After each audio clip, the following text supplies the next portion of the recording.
Refuting Absurdity. Let us now look at how the Qur'an refutes their religious superstitions. We have created the heavens and the earth and all that is between them in 6 eons, and no weariness has ever touched us. Chapter 50, verse 38. This refutes their claim that after God had created all creation in 6 days, he rested on the 7th day. It was not Solomon that denied the truth. Chapter 2, verse 102. This vindicates Solomon against their false claim that he was not a prophet, but merely a magician who was able to ride the wind. God has heard those who said, God is poor and we are rich. Chapter 3, verse 181. The Jews say, God's hands are fettered. Chapter 5, verse 64.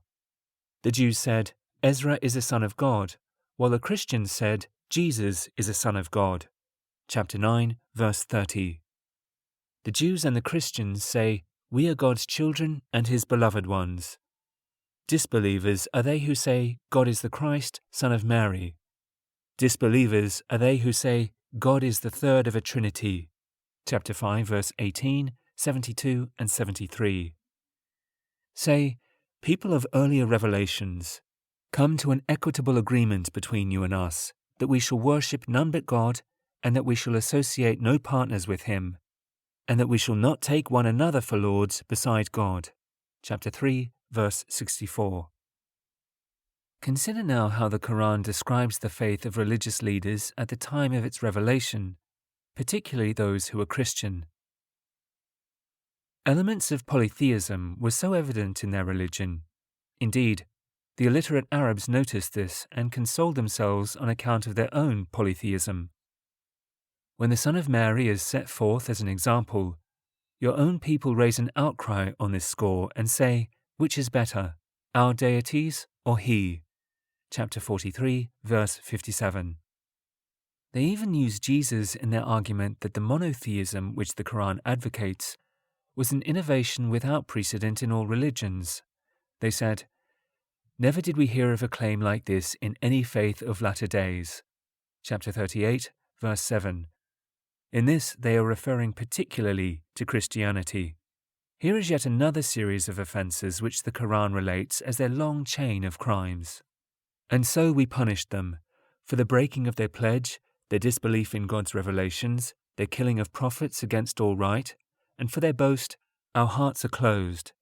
Indeed, God sealed their hearts on account of their disbelief. As a result, they have no faith except for a few of them.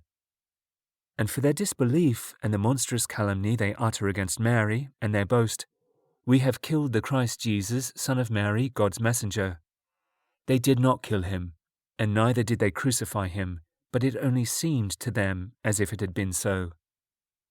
Those who hold conflicting views about him are indeed confused, having no real knowledge about it and following mere conjecture. For, of a certainty, they did not kill him. No, God raised him up to himself. God is indeed almighty, wise. There is not one of the people of earlier revelations but will, at the moment of his death, believe in him, and on the day of resurrection he will bear witness to the truth against them.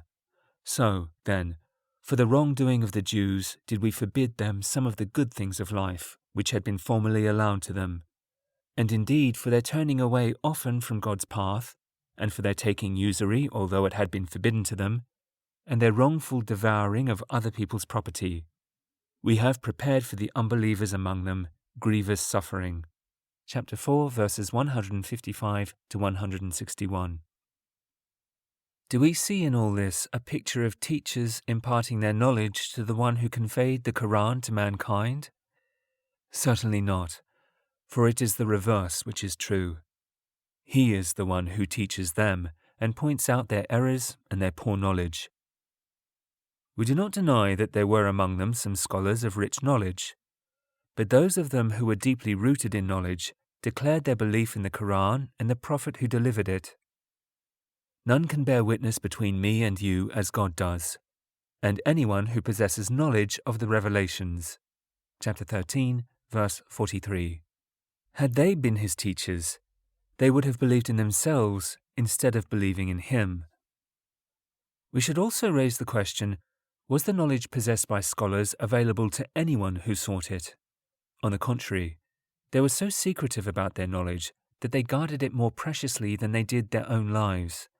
They were reluctant to impart it even to their own children, fearing for their positions or hoping themselves to be chosen as the prophet whom they knew would soon be coming.